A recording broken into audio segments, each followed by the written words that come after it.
in the town hall, I think one of the worst lines, I mean, there were many, even from the person that I thought won, Donald Trump, there were some terrible lines, but I think the worst one had to be his defense of how happy he was when he heard that Vladimir Putin thought that he was brilliant. Mm-hmm. When Vladimir Putin, who is clearly being sarcastic when he says that, does not actually think that you're a genius, he then says, oh, well, that's fine. He's really popular in Russia, and at least he's a strong leader. He's not like Obama. He's a strong guy. Yeah, they had a term for that. It was strongman.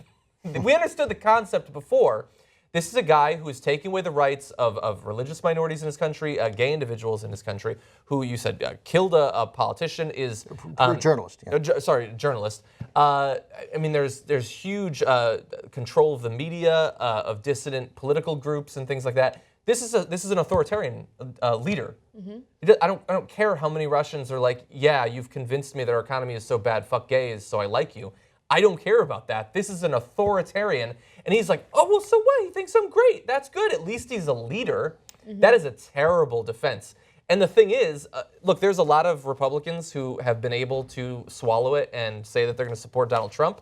But they have hated the Soviet Union and Russia their entire lives. You can't cozy up with Vladimir Putin. I don't think. I think that that's got to be a line for some Republicans.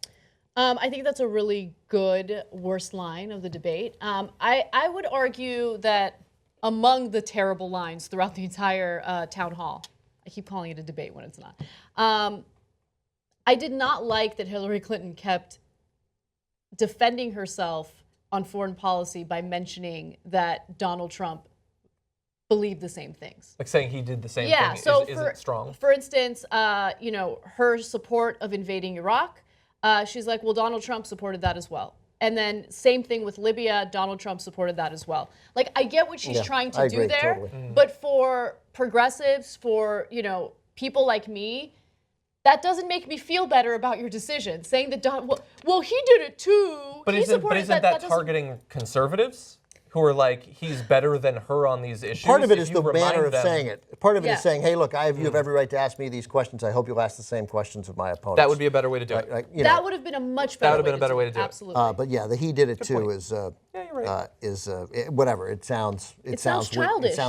That's right. It sounds childish. And she is very rarely going to sound as childish as him. And on Iraq, Donald Trump has 1% to answer for what Hillary Clinton does. Donald Trump was a private citizen who went on Howard Stern's show and said, yeah, I guess I'm for it. He wasn't even that enthusiastic about it. He said, yeah, I guess I'm for it. That's true, but if your argument is that this is a demonstration of her bad judgment and you made the same judgment. Well, no, the argument to me against Trump is not that, because again, he didn't have to make that judgment. He's a private citizen. She had to, and then not only was she wrong about it, she was molassously slow in adapting to a change until it was incredibly politically clear that the right thing to do was change. So she exhibited zero leadership on Iraq. Yeah. To me, more than the ties to Wall Street, that is the reason I didn't vote for Hillary Clinton in the primaries, and that's why that's what bums me out. Yeah. Is that lack of leadership at a time when her leadership mattered more than it ever did in a climate of oppressive hostility to anyone who didn't support the war.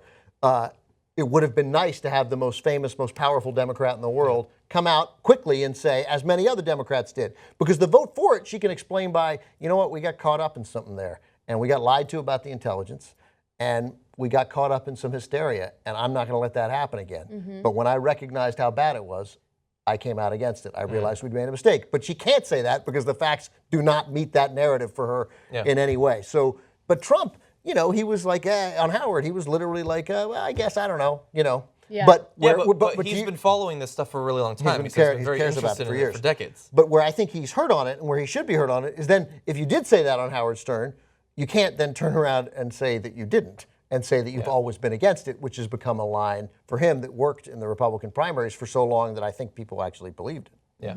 Yeah, and I think it would have been great to have that fact checked. At the Young Turks, we believe in change. We believe we can change the media, make it more independent. Come do it with us. tytnetwork.com/join.